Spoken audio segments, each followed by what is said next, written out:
At Consumer Cellular, you get the same exact coverage as the largest carriers, but for up to half the cost. Same thing, up to half the cost. Up to half the cost for the same thing. 50% the money for 100% the same thing. I hope I'm making myself clear. Consumer Cellular. When freedom calls, we're here to answer. Call us at 1-888-FREEDOM. Half the cost savings based on cost of Consumer Cellular single-line 5GB data plan with unlimited talk and text compared to lowest cost single-line postpaid unlimited talk, text, and data plan offered by T-Mobile and Verizon May 2023. Hello, this is international football commentator Derek Ray, and you're listening to the Ranks FC podcast.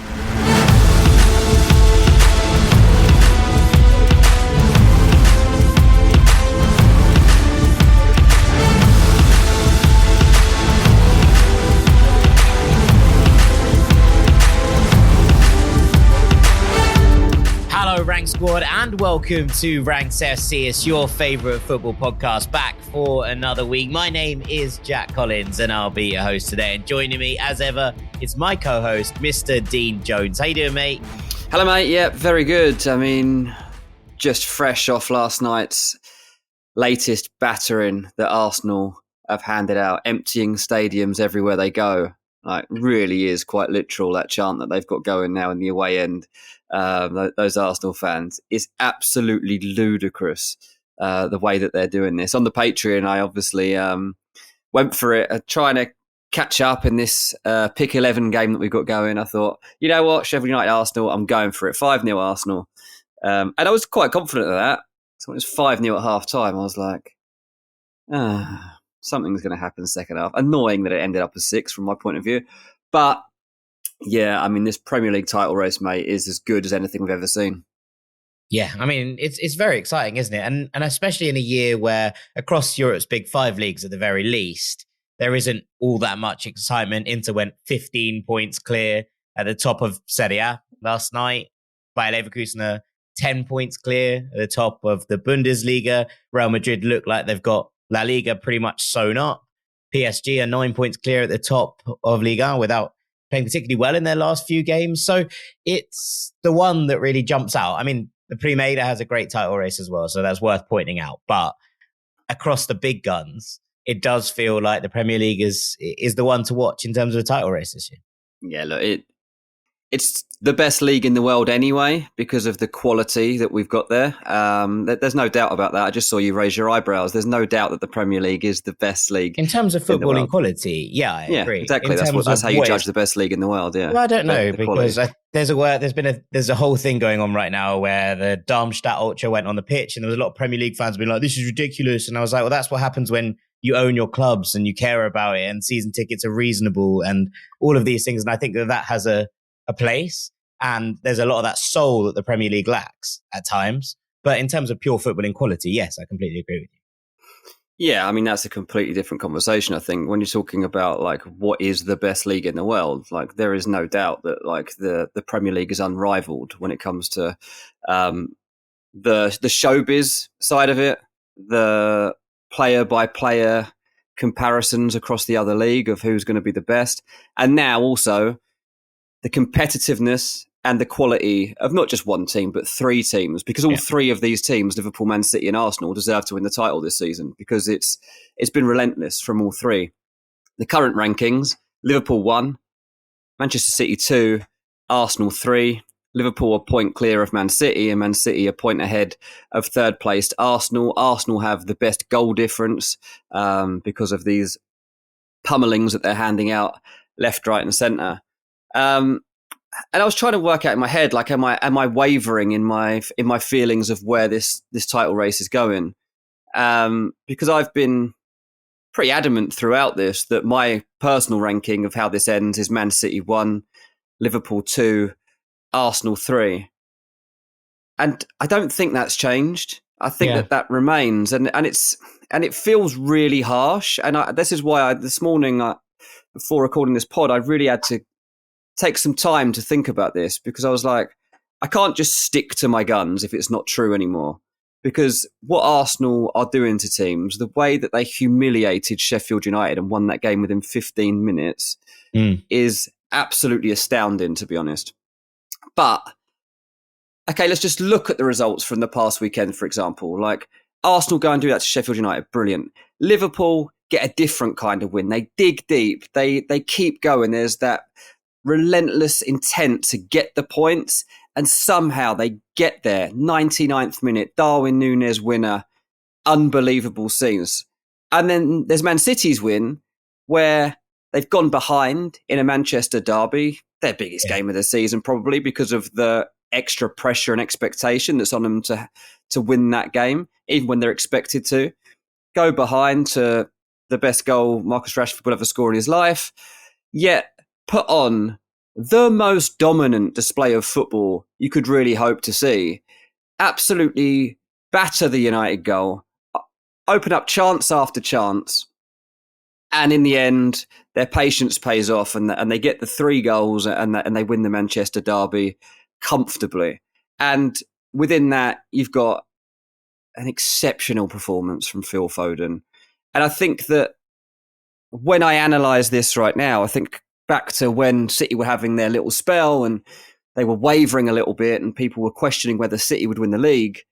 I remember Pep Guardiola saying there's still full belief in this team. Like, you can judge us now if you want, but we'll believe that we can do this. And when he said we can do this, he was being questioned on, can they make history? Because this will be a 4th consecutive Premier League title for Manchester City, which nobody has ever done. Achieved, yeah.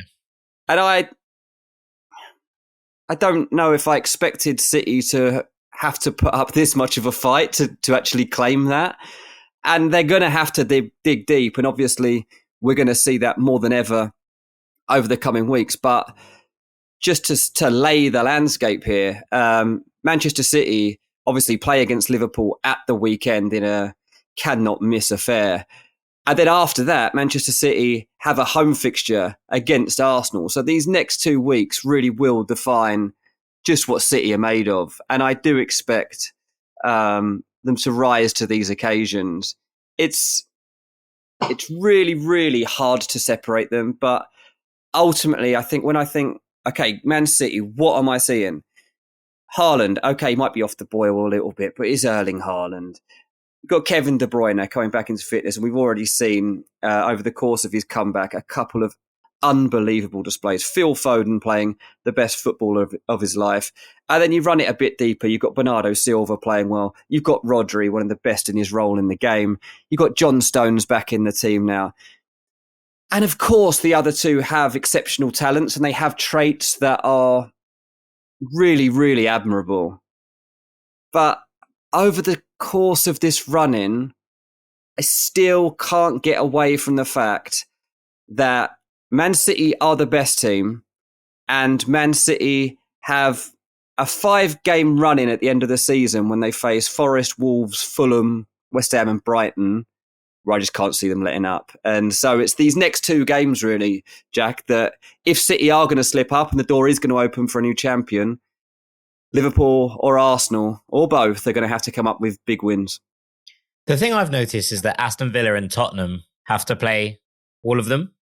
So that's exciting. I can't see a world where one of those 2 teams doesn't have a say on this title race. If you were to say to me right now, what are the odds of all 3 of Arsenal, City and Liverpool getting 6 points from their games against Villa and Tottenham, I would say they're very high. And I think that that's going to be a really interesting development across the course of it, of how this one plays out, because obviously there are, local rivalries entitled in that, intertwined.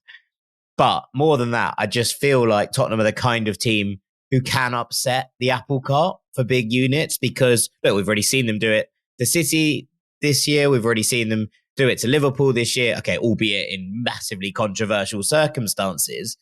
But I just feel like they are the kind of side under Ange Postecoglou who will relish those big occasions. And I think that's going to be really, really interesting to see how that plays out as well.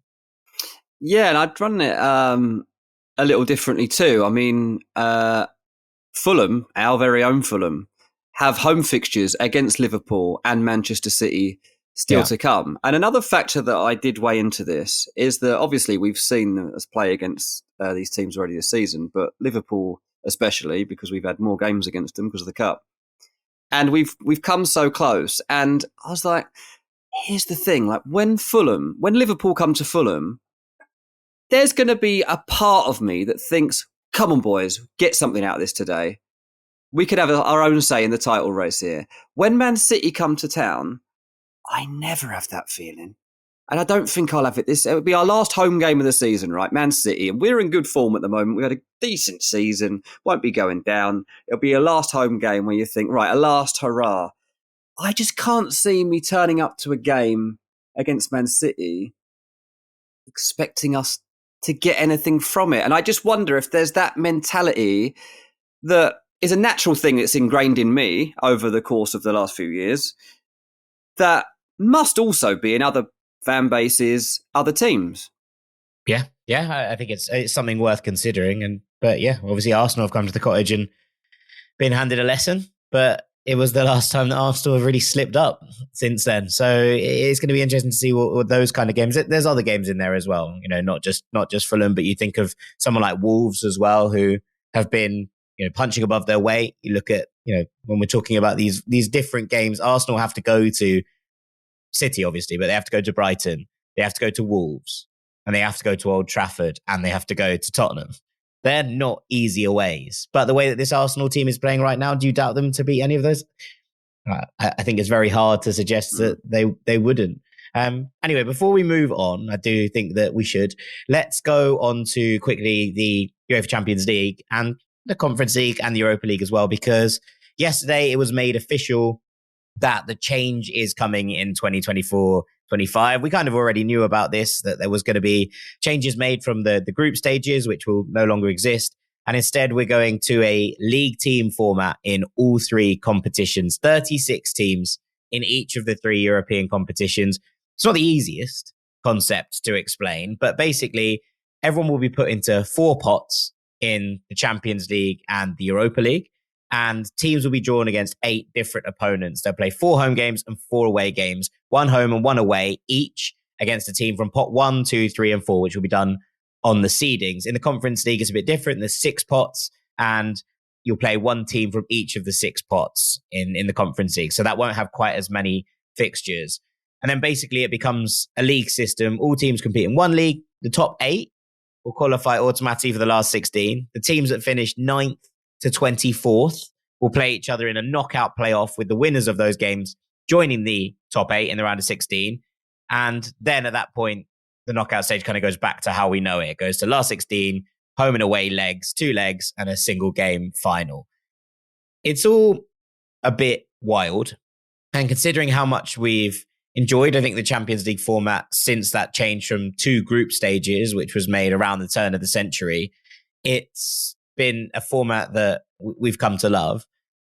Part of me is a bit concerned about this, and I have my real concerns about the extra games being thrown into the calendar in a time where managers are talking about having too many fixtures, and there's more club competitions coming on. There's an expanded Club World Cup. There's moves to try and make the World Cup every 2 years. I don't think that's going to go through, but it is what it is. It does feel like the schedule is bunching up even further, but part of me does quite like this format, I've got to say. Yeah, I wasn't sure how you'd feel about it, actually. I was kind of hoping the Europa League and Conference League would stay in the old format and just be kind of an antithesis to see at least how the Champions League dealt with it, and then if it was very successful, move over. But I think I'm okay with it. I really do. Yeah, I mean, obviously, generally, there's always a stubbornness to change in the more open world, but quite often it does work out for the better, and there are benefits to it. So I'm skeptical / open-minded, I think, about this at the moment. I hope it's being done for the right reasons. Yeah, I mean, I very much doubt it's being done for the right reasons. I'm kind of trying to put that aside and just think, is this going to be entertaining? And I think it might be. I think it might be a concept. Here? Well, I don't think football was supposed to be the winner, but it might just sort of like on the side accidentally become the winner. Side hustle winner. That I'm kind of on board with. Yeah, we got a question to try and explain this new format a little bit and give our thoughts on it. So I thought I would stick this in just at this segment. But yeah, I'm pretty open-minded as to how this works. And I think that, look, more teams competing in European competition. I know that some people think that diminishes the value of it. I don't really. I think the more teams you get into these experiences and the more fan bases that get to experience even in the Conference League and, working their way up. That's a great thing for football. And I hope that what happens here is it's not just more and more teams from the Premier League and La Liga and Serie A. I hope they get a little bit more. But I hope that it also expands this format out to the rest of Europe, because I think that there are unbelievable atmospheres and experiences waiting for people if we can get this right. And hopefully UEFA do get this right. Yeah, absolutely. Right, with that, I think it's probably time for us to end this first segment. After the break, we're going to be talking about 5 players who could quit the Premier League this summer. Transfer guru Dean Jones back in his element. Don't go anywhere. Welcome back to Ranks FC, and it's time to get stuck into some of the players who might be leaving the shores of England this summer, who might be heading elsewhere, away from the joys of Dean's self-confessed best league in the world. DJ, over to you. Yep, indeed. There's some big decisions to be made here, some dilemmas for clubs, some dilemmas for players, and in no small part, it will probably be due to that pesky Saudi Pro League, which is threatening version 2, where they come and nab all your players and give you some dough on the side for it. So this is an interesting ranking. It's came to my attention. I'm writing a column for Give Me Sport and come up with a few different ideas about what you can write about. And this was one of the ones that's kind of doing for this week. And I thought, you know what, this could make a pretty good podcast for just doing a slightly different format. So here we are. Now, the way I've gone about the ranking, these are all high-profile players at big Premier League clubs. But in terms of the ranking itself, I've tried to take it away necessarily from the biggest profile departure and more on what I think the impact would be of their departure in terms of being the most significant. So very good. To get the list started, there's kind of 3 names that I've been jostling around with. And I think I know what's going in. I'll just check that you agree. So obviously, Casemiro is highly likely to be leaving Man United if they can make that happen. And probably Saudi is going to be his destination. And obviously, that's a high-profile player, someone who has, at times, had a significant impact on this team, and at times, not so much. But still, to lose him would be pretty big. But also, there's a threat of Kieran Trippier. That'll be back. Obviously, there was the stories around Bayern Munich in January. Definitely had his head turned around that move. And also Richarlison leaving Tottenham. The threat of that hasn't gone away. Again, most likely to be Saudi Arabia that would come knocking for Richarlison. I think if I was to put this into the kind of order that I've done with the others and consider impact, I think it's Kieran Trippier out of those 3 that has the biggest impact on a team, because Casemiro, at times has obviously been very significant at the heart of the United midfield. He's this season helping Kobe Mainu with his development. Richarlison, to be fair to him, has actually had a hot spell of form across this calendar year, but still feels like a player that you could probably move on from and live without. And Kieran Trippier, while I do think if you were to lose him, then this is okay, they're going to be missing something that he brings, not just to the football pitch, but probably to the dressing room and to training, and has an essence about him, which was an underlying foundation of why Newcastle have actually got to this point. So I think at 5, I'm going Kieran Trippier. Yeah, I think I would be tempted to put Richarlison in ahead of him. I'm not going to lie. But I do completely understand where you're coming from. The thing is, it comes down to how you replace them. And actually, in some ways, Casemiro is the one that you go, well, United are going to have to get a body in there and someone experienced, as well as someone who can try and fill that leadership gap. Now, I think there are players who can do this. And in a couple of weeks in a quick ranks, we're going to talk about some free agents. And I've got an idea as how United fill this gap. But I think that when you're talking about leadership in the dressing room, definitely Trippier fills out. But Tino Livramento is a ready-made replacement who's already playing well in this team. And I think that will come out nicely. And that transition period should be a relatively smooth handover. I actually think Richarlison as a loss would be maybe more impactful on the pitch than any of the other two departing these shores. Yeah, I guess with the Casemiro one, another reason the impact of his departure might be felt is because they'll probably lose Eriksen and Amrabat as well. And so, again, United have got a void there to fill. Now, obviously, like none of those three are pulling up trees at the moment. Probably are best moving on to something fresh and new and younger. But still, I think it is significant. It is worth addressing. And most telling of all there, we've got three really good, big Premier League names that could all feasibly leave the league this summer. And I think that is pretty telling. But to get into the proper ranking, at number 4, I've gone for Raheem Sterling. Premier League legend? Is that too much? No, I don't think it's too much at all. I think it's absolutely fine when you look at what Raheem's done and what he's achieved. Now, Chelsea fans will be screaming down their headphones, I imagine, right now, being like, how could you say that after what he's done this year? But you look at the body of work, you look at the resume and look what he achieved at Manchester City. I don't think there's any doubt in my head whatsoever that he's worthy of that kind of status. Yeah, I'm glad you said that because you've kind of reassured me that I'm on the right path with this one. I mean, what he did, with Manchester City and asserting himself on one of the best teams we've ever seen, and the Guardiola way of playing and changing his game and taking criticism on board and all these different things that he's had to deal with. Obviously, he's taken a lot of stick throughout his career. There was all the stuff about being a snake, being driven by money. And I think actually across his career, Raheem Sterling's done a really good job of trying to just stay on the straight and narrow in football, try and keep himself out of the front pages of newspapers, stay on the back pages of newspapers, and just even when that was incredibly difficult, and there was a bit of a Raheem Sterling witch hunt. Always carried himself really, really well. And look, you add that to 120 odd Premier League goals. He's in the 100 club. He's made over nearly 400 appearances. It's going to be one where you look back and people will be like, what a player Raheem Sterling was. And, I don't think underappreciating his time is fair, because I actually think that he got a lot of the plaudits eventually that he really deserved.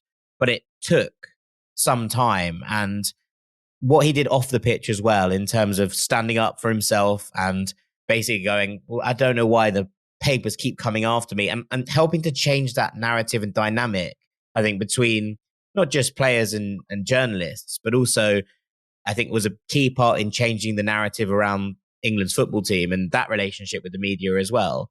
All of this will go down as sort of things that happened off the pitch, but I think they're all relevant to Raheem Sterling's legend and why he should go down as one of the greats.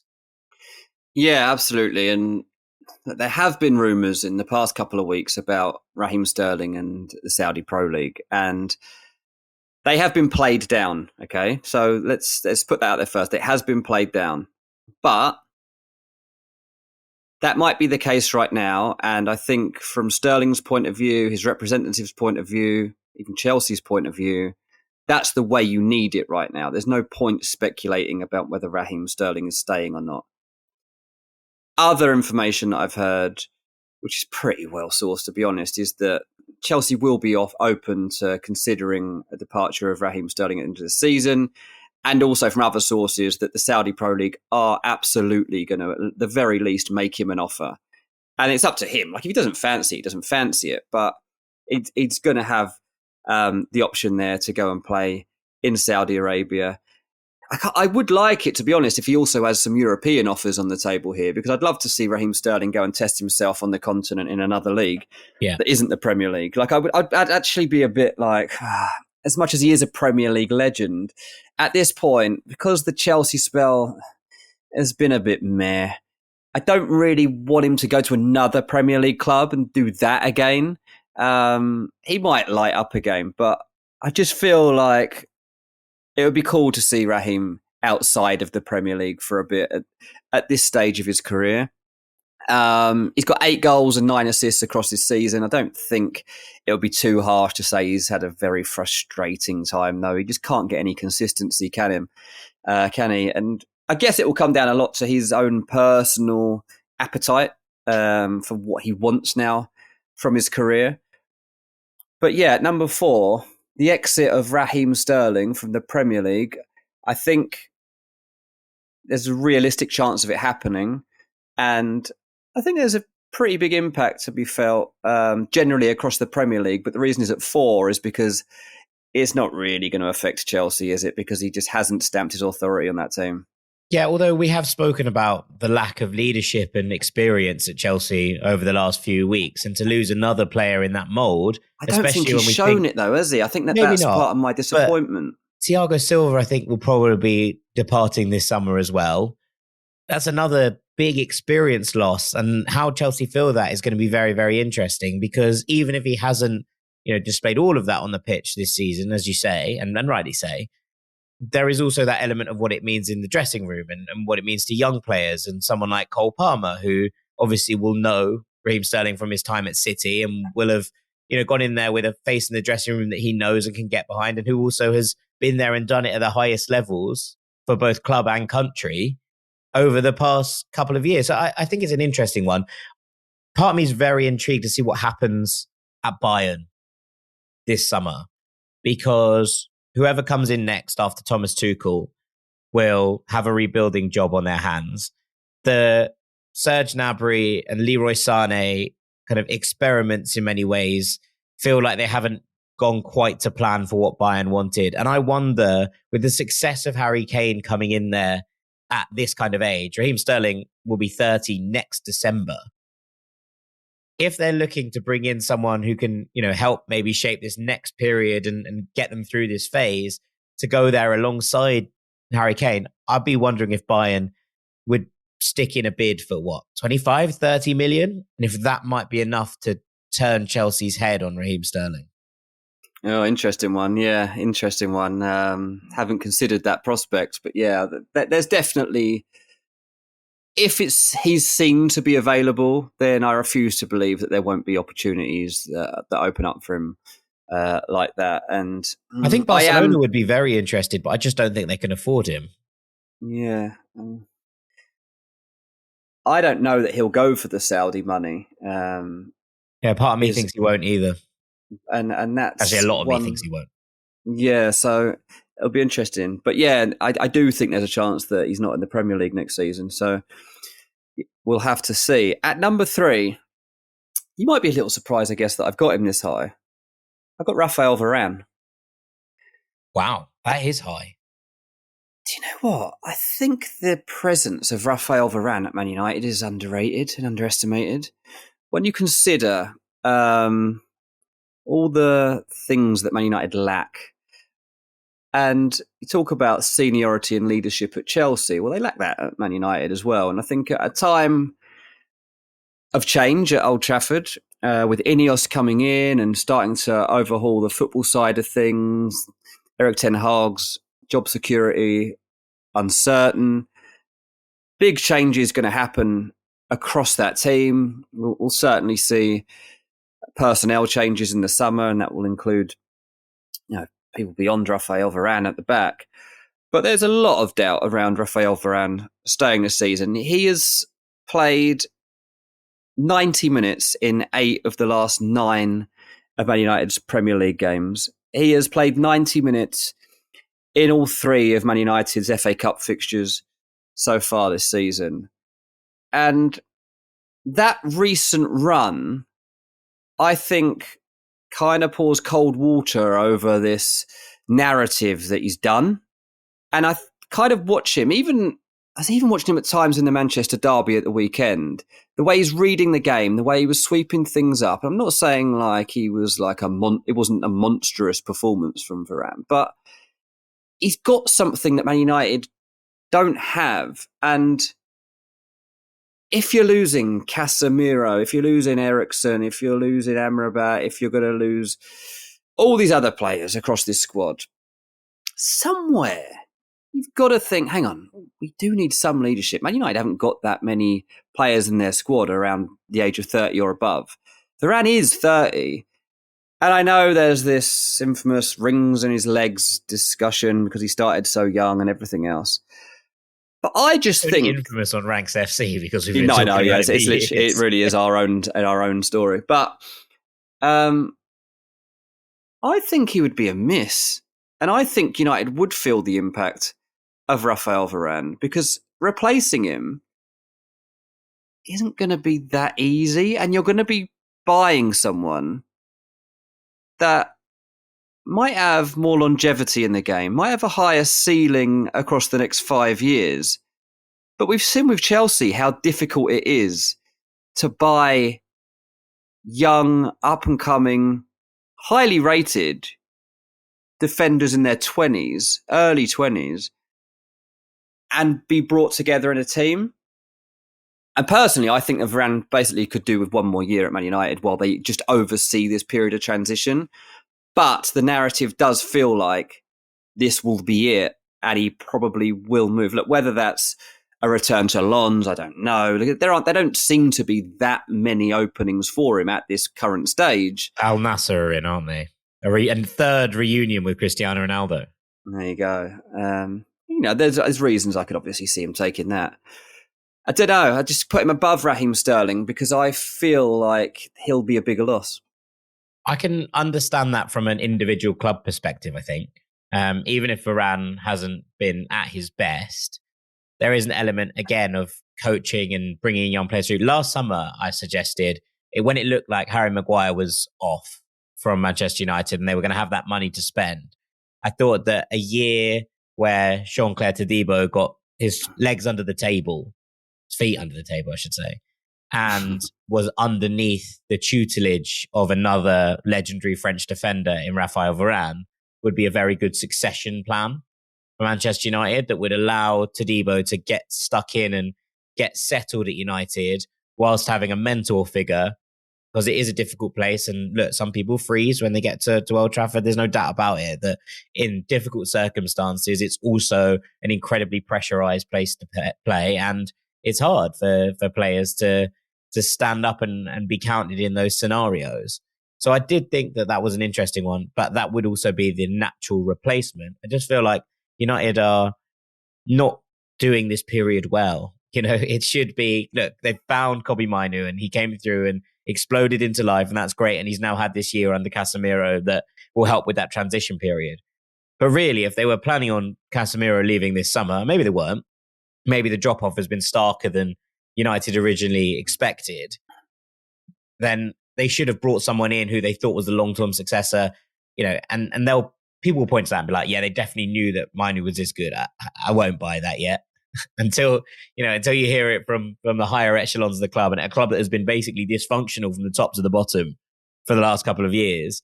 I think that's a stroke of luck. Now, it's a great stroke of luck for United and United fans, but I think that when you're looking at these succession plans, they need to be better at this. And that's probably why I agree with you that if they could get Varane to do one more year whilst bringing in a successor, it would probably be for the benefit of everybody. Yeah, I mean, you look at the Manchester derby. Johnny Evans playing again in a Manchester derby. They have had incredibly bad luck with injuries, right? And that's fair to say. But it also is a revelation of a squad that hasn't been built correctly. Both things can be true at the same time. Yeah, exactly. I think it's fair to say Ineos didn't want Casemiro or Varane going in January for that experience and leadership and stability reasons. And while I think you're okay to let Casemiro go, I've just got a bit more reservation around Varane. But he is in this list because there is a strong chance that this is Raphael Varane's last season in the Premier League. Let's move on to number 2, and a undoubted Premier League legend remains as a Premier League superstar. Mo Salah could leave the Premier League this summer. He could. I mean, there are reasons to seriously contemplate this both ways, I think, from Liverpool's perspective. And I don't know which way I fall yet on which is the best option to take. I think when you consider that a £150 million offer was on the table last year to take Mo Salah from Liverpool to Al Ittihad in Saudi Arabia, and it was dismissed out of hand. Like, Liverpool had no time for it at all, discarded it, moved on, didn't want to talk about it ever again. They're going to have to talk about it again because another offer's going to be on the table, but don't know yet quite the value of it. Now, obviously, the furniture's been moved around a little bit at Anfield recently, and Jurgen Klopp is going to be removed from the building on his own accord. He's taken himself out of the environment. He's going to leave Liverpool. You're like, okay, you can live without him. You can, if you get this right, you can live without him. Managerially, if you can get Xavi Alonso, there's reasons you can make that work. But how do we feel about Mo Salah leaving and going to Saudi Arabia in that same summer that Jurgen Klopp's leaving? On one hand, you could argue that, yeah, if you're going to do it, then now's the time to reset. Right, Klopp's going, Salah can go. We go again. We start fresh. We can replace Salah. We'll get the money. We've already got like a handful of amazing forwards anyway. Even when he's not playing, we're winning games. We've had him for his peak years. Let's win the title and bid him farewell. But keeping Salah has to obviously be a consideration too, because you want to have that stability beyond Klopp. You don't want that team to suddenly fall apart.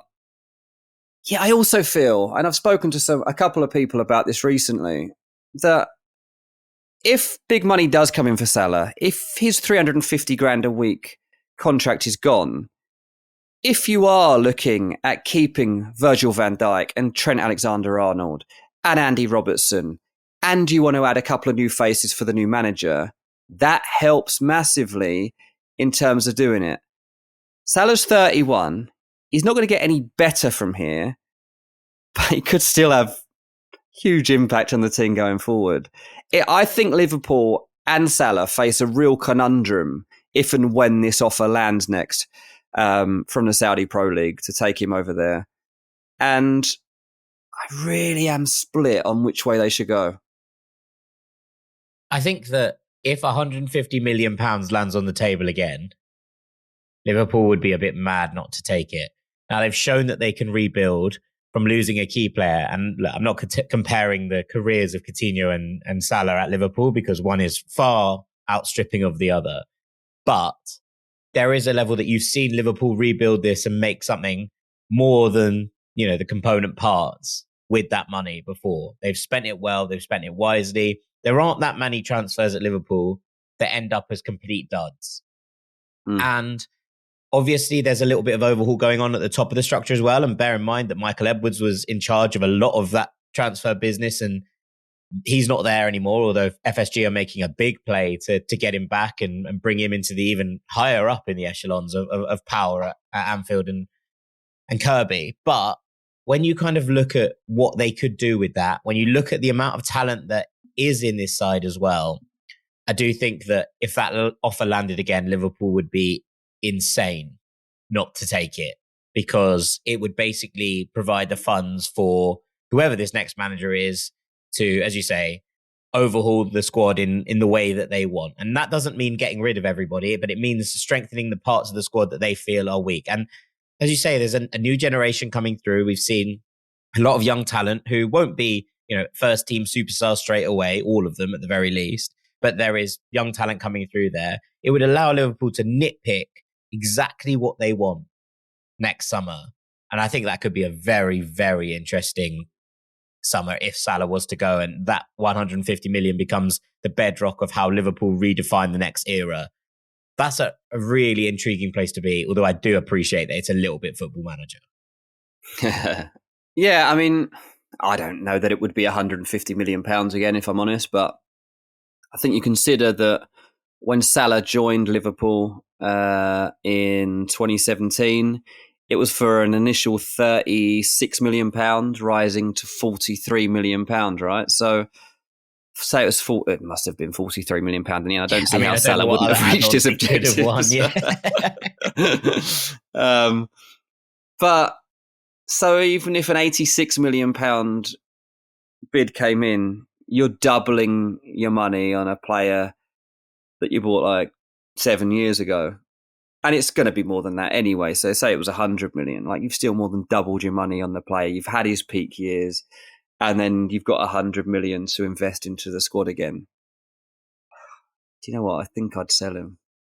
I think I would too, but with a heavy heart. Tough decision. It's going to depend. Like, say it is Xavi Alonso. If he comes in, he's like, "Well, I want Mo Salah to stay." You're like, "Okay, please stay." Like, that's it, isn't it? That's that. Can Luis Diaz go? Maybe.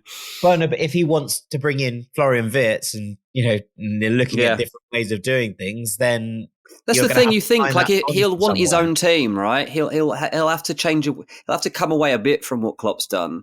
You're not going to throw it all in the bin, but it's that. You've got to be your own man and go about this job in your own way. And you don't want to lose Van Dijk. You probably don't want to lose Trent. Maybe you'd lose Salah. Right, let's move on to number one. The most impactful exit from the Premier League that I think we could see is Bruno Guimaraes from Newcastle United. Yeah. Now, obviously in terms of name, he's not there with Mo Salah. But this is a 26-year-old midfielder who is coming into his peak years. And he's brilliant, isn't he? Like, Bruno is... He's sensational, yeah. A sensational midfielder.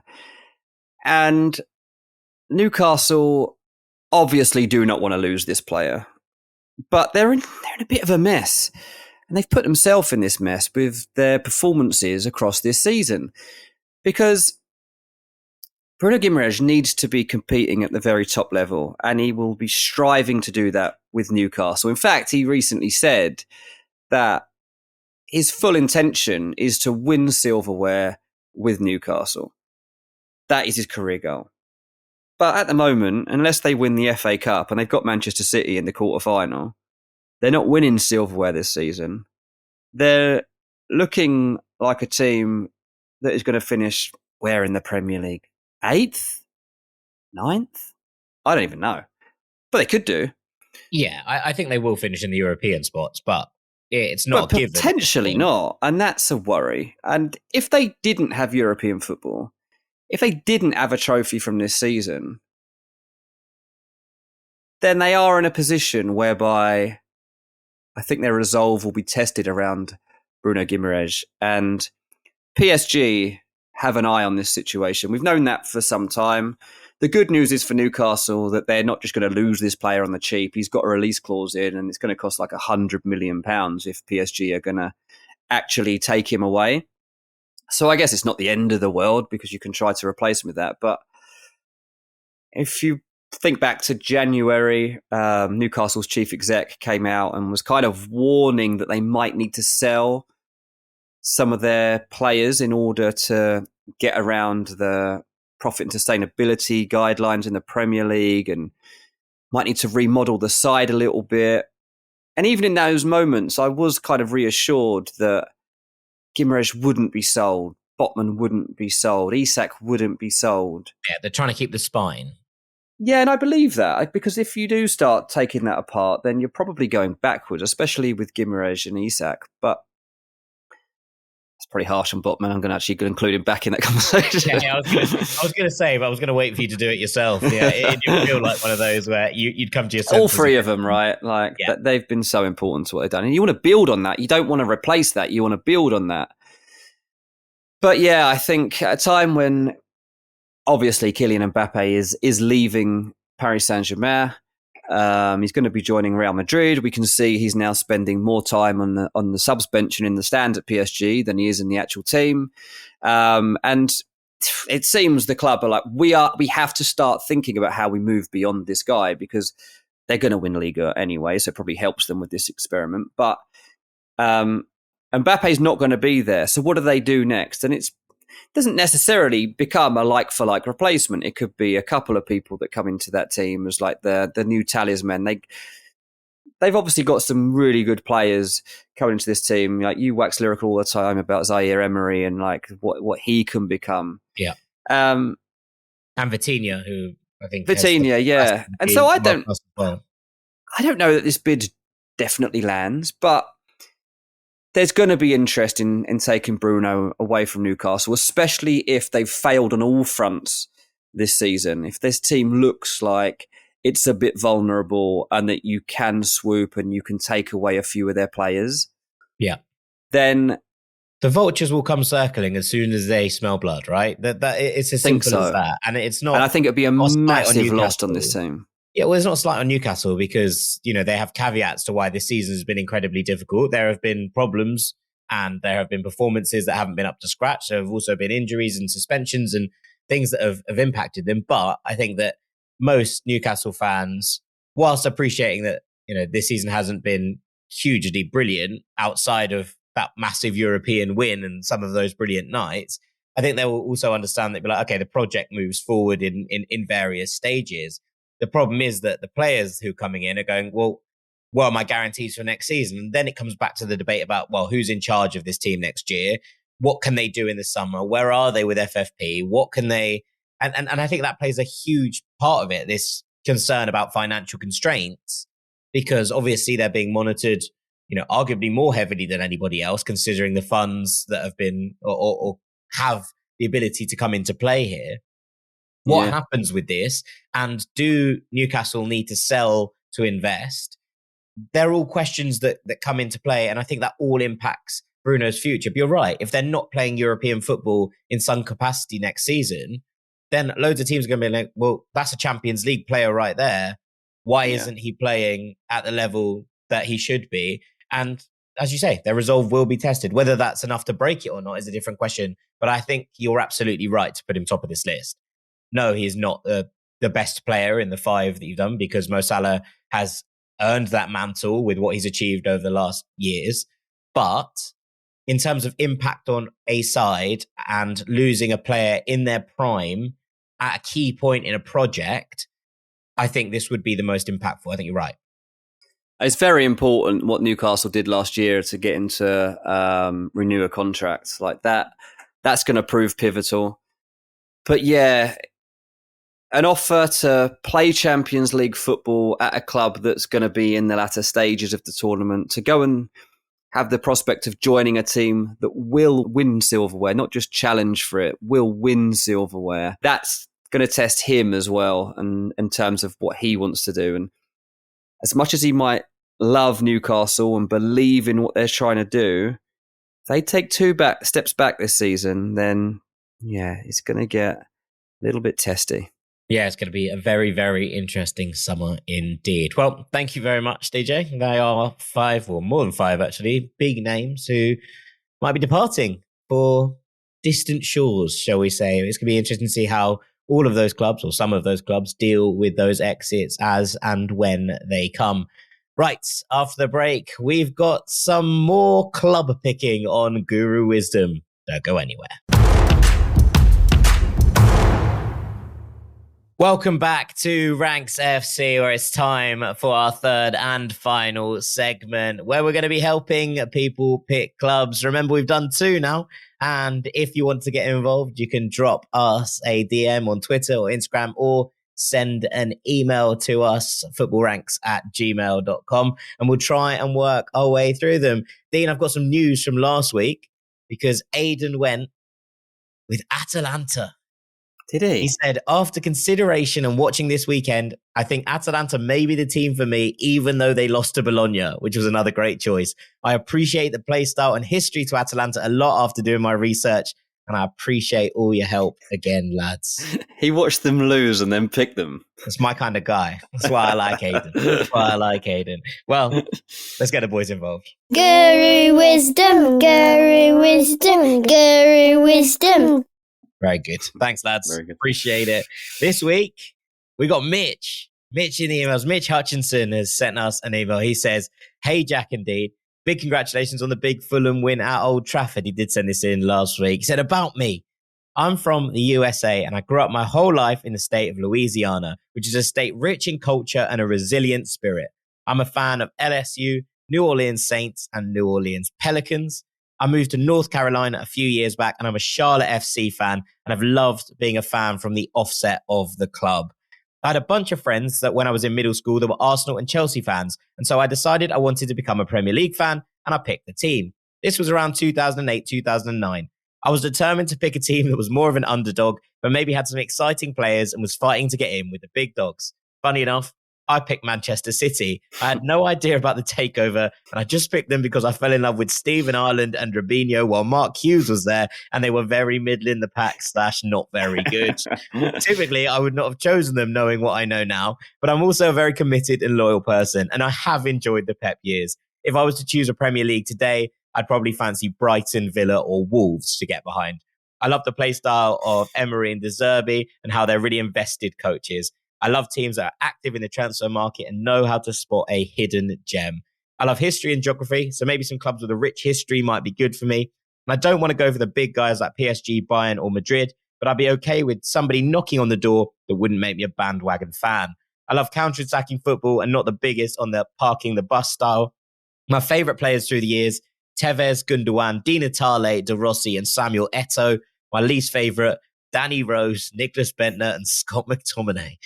Niche. I'm in search of a team to support in La Liga, Serie A, Bundesliga, and Ligue 1. Thanks a million, Mitchy. Brilliant. Mitch is one of our loyal patrons as well. So shouts out to Mitch. Great guy. And we're going to try our best to help here. I'm going to start in Serie A because I think the answer in Serie A is staring me in the face. And the others are more complicated. Okay. But with a man who's just named Daniele De Rossi as one of his favourite players down the years in search of a club with a rich history and in a very, very cool city, it makes a lot of sense for Roma here for me. I don't think that there's loads jumping out at me that isn't Roma, but that feels like a nice fit here for Mitch to start things off. Yeah, of course. Like, why not head to Rome? He wants some history and culture, and he loves the man himself. So it's a no-brainer, that one, mate. That one feels right. The rest of them are more difficult, I think. The rest of them are more difficult. Should we go to La Liga, where things are a little bit more difficult? Part of me thinks Atleti, although he did say he doesn't like the old park the bus style. Yeah, I've got Sevilla in my head. I mean, I can't endorse that. I literally can't be out here endorsing it, but I will appreciate your opinion. It's more because of, like, first and foremost, Sevilla are down in 14th in La Liga this season. So you can get on board a team when they're at a low point, right? Sevilla typically are not going to be having this sort of season in future years, and they will be knocking on the door again of top 4 or 5 and have the potential in terms of the size of the club to go bigger than that. Seville, unbelievable city. Yeah. Stadium, unbelievable. Big potential. In terms of the playing style being close to Emery or De Zerbi, no, but like they do come up with weird quirks of play, don't they? Yeah, I mean, they're a funny side, and Luca Romero is having an incredible season since he came in from the B team setup in January. He's been a revelation in so many ways. They're fun. Look, I mean, I'd open that conversation up to both sides of the city of Seville. Now, obviously, I have a vested interest in Real Betis, but I feel like if you're going to go for one of those two clubs, you could probably go for the other as well.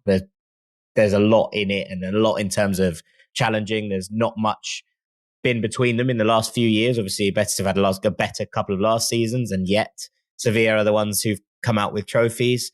It's a little bit punchy. Pellegrini obviously has a link to Mitch's beloved Man City as well. So, yeah, I mean, I think that you could probably pick either side of the city of Seville right now. Neither are having brilliant seasons. I don't think Betis have done very much this season. They flattered to deceive in many ways, but there's a lot of fun from the transfer market in that regard. I think both of those would be reasonable choices. Yeah. There you go, Mitch. You've got Sevilla on my side, Betis on Jack's side. I have no allegiance to Sevilla at all. That's just the one that I would have picked out of those two teams. Nothing against Jack. That's just if I was to land in Spain and pick one of those teams, that's just the side of things I would have gone. Probably because I don't really like the colour green, to be honest. I don't want to wear green clothes. Honestly, it could get as shallow as that. In Germany, Union Berlin. That's fun. That's a hard sell right now. That's a hard sell right now. Well, Union Berlin have had three unbelievable seasons, but it's easy to forget that this is a side probably reverting to the norm at this point. They're probably not going to be challenging for Champions League place again. On the flip of that, they are an unbelievable club with an unbelievable spirit, resilience, and something that Mitch mentioned, obviously, at the top there, that the story of Union Berlin and their rise through the divisions and basically the fans keeping the club alive in the toughest of times. There's an incredible culture around it. There's a lot to like about Union Berlin. But I think if you're selling it as a club who will be back competing for European spots anytime soon, that's probably a misnomer. That might not matter. I just think, right, so history and geography are important to him. Berlin is the place to be going. Doesn't want to go for one of the big guys. So that means you're ruling out Borussia Dortmund, Bayern Munich, probably it. Well, you're ruling out Leverkusen because you can't pick Leverkusen. We can't call it this season. It's not fair. No, you just can't start supporting Leverkusen this season. I suggested Leipzig last week. I can't just suggest Leipzig I do think Leipzig would kind of fit in with what he wants. He just said history, mate. Yeah, but he also had that thing where he likes being a fan from the offset, and Leipzig still feel like, because they were like bought, it kind of feels like a franchise that you're allowed to just pick up. But Union Berlin, atmosphere, incredible, like true to their roots. If you ever got to go to a game, it would be an incredible occasion. And can't just pick teams that are going to challenge to win leagues. Sometimes you need to be tested the other side of things and have a club that it's just a success to not go down and to pick up scalps along the way. And that's what Union Berlin are all about. So I'm sticking with that. You're welcome to pick an alternate, obviously. But that's my pick. No, I like it. I think I think it's a good place to be. And as you say, we can't just pick the team in sixth in every league and be like, oh, there you go. Yeah, exactly. We'll punch upwards. I think you can look at Frankfurt if you want. Frankfurt's not the worst pick in the world, but yeah. No, that would work as well. But Union's nice. I like that. Well done. Some good thinking. Which takes us to Ligue 1, where the depth is a little bit different. There is part of me that always just says to people, do you want some chaos? Do you want to go and support Marseille? Because they're the maddest club in the entire world, and following them must be a roller coaster of epic proportions. I do just kind of enjoy watching the chaos from afar. I can't imagine being wrapped completely up in that, but I do bear a kind of if you were really invested in this, it's a great club with great history. There's some mad scandals and bits and bobs in the 90s that you can read all into, and they were the only French club that's ever won the Champions League as well, on top of all of that. They do tend to be busy in the transfer market because they're a basket case. I can't promise you what the style of football is going to be like, because unfortunately it seems to change every 3 months when they switch managers. But Gasset has them cooking a little bit at the moment, and they're just back on that hunt for a European spot. They feel like they're playing some interesting and dynamic football again. I'm quite excited about where Marseille are right now. So, yeah, maybe chuck them into the basket. Yeah, okay. I've been in Marseille a few times, and I haven't enjoyed any of the experiences because I find it quite a scary place. I genuinely find that stadium to be, outside of that stadium, it's terrifying. It really is. Like, the rich versus poor element of that city is actually like kind of crazy. I know that's not like across France, it can be like this anyway, but in Marseille I've felt it more than anything. And just there's just like Yeah, coves around that stadium. I remember running away from a game once in the dark. Like I covered a Chelsea match in Marseille, and there had been trouble all night. Well, the last thing you wanted to be doing with an English accent is being caught up in a dispute between Marseille and Chelsea fans, to be fair. Mate, it was awful. And like the trains were down or something, I remember. And I just remember getting my work done. I think I interviewed Czech maybe after the game in a mixed zone. I remember getting it done and just running back to my hotel. It was not the best idea to just run, to be fair, because people just automatically assume you're running from something and maybe chase you. But yeah, I'm a bit scared of Marseille. Although the port area, like, absolutely beautiful. Like, it's also a beautiful side to Marseille. Anyway, I would pick Lille based on this season.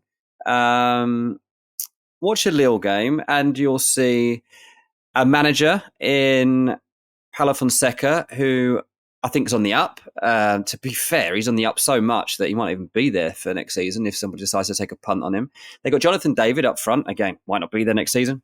But they've had Lenny Yoro and Thiago Santos coming through in defence. They got Angel Gomez. They got some really nice players to watch. They've got up to the higher echelons again of Liga. I think they're fourth at the moment. Let me just double check that. Yeah, they're fourth at the moment. One place off Monaco in third. They've got a lot to play for this season. Lille are going to have an exciting end to this season. I think Lille's not a bad pick. Not the best city I've ever been to in the world, but there's some old stuff there that you can look at. There's some old stuff there you can look at. There you go. There's a historical. I found it a bit boring, but I've been and it was fun. Yeah, I mean, look, well, there you go. There's a couple of two very different options in France, but I think the rest of them feel a little bit more secure in terms of where you can go. So, Mitchie, let us know how you get on and who you pick with those ones. And if you're looking for a club outside your hometown club or your usual club, and you want to hear the expert advice, as you can hear from both of us in this kind of scenario, then we'd love to hear from you. We'll keep doing this as long as we keep getting people asking us to help. But we hope you've enjoyed that, Mitchie. We hope that these clubs do well for you, or whoever you end up picking. And with that, I think it's probably time for us to call it a day. So all that's left for me to do is say thank you very much to my co-host, Mr. Dean Jones. Cheers, mate. I've been Jack Collins. This has been Ranks FC. Thank you so much for listening as ever today. We'll be back later on tonight, if you're listening on Wednesday, first thing Thursday morning, depending on where you are in the world, with a Champions League takeaway, looking back at the second legs of these round of 16 ties. The first four teams that will qualify for the quarterfinals, and giving you our thoughts on all four of the games that take place across this week. For now, we'll see you very shortly. Take it easy, gang. Peace. Final seconds of the game. A chance to score, and the chance has gone begging. If your business's commerce platform keeps missing the target on golden opportunities, get the MVP you deserve. Get Shopify. Shopify is the commerce platform revolutionizing millions of businesses worldwide. Whether you're a garage entrepreneur or IPO ready, Shopify is the only tool that you need to start, run, and grow your business without the struggle. Shopify puts you in control of every sales channel. So whether you're selling signed football boots from Shopify's in-person POS system, or you're vending vintage shirts on Shopify's all-in-one e-commerce platform, you are covered. And once you've reached your audience, Shopify has the internet's best converting checkout to help you turn them from browsers to buyers. What I love about Shopify is how, no matter how big you want to grow, Shopify gives you everything you need to take control and take your business to the next level. Shopify powers 10% of all e-commerce in the US. And Shopify is truly a global force, powering Allbirds, Rothy's, and Brooklinen, and millions of other entrepreneurs of every size across over 170 countries. Plus, Shopify's award-winning help is there to support your success every step of the way. This is Possibility, powered by Shopify. Sign up for a $1 per month trial period at shopify.com/ranks, all lowercase. Go to shopify.com/ranks to take your business to the next level today. That's shopify.com/ranks.